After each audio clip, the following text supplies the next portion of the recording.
Dito din po ako nag-start noon. Malaking tulong po si Kuya Ken sa account ko.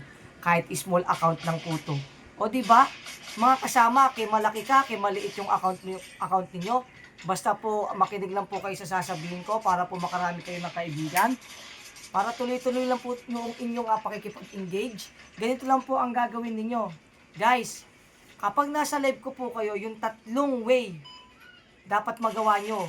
Virtual gift, magbigay ng virtual gift, kaibiganin yung mga nasa panel o pagpitik sa plus sign na makikita nyo sa gilid ng pangalan ng bawat isang pumapasok sa live.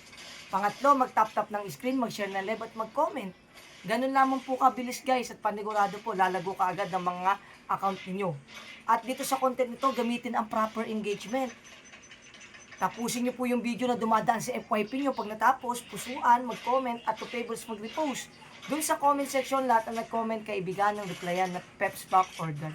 Ganun lang guys ha. Hintayin ko kayo sa live ko.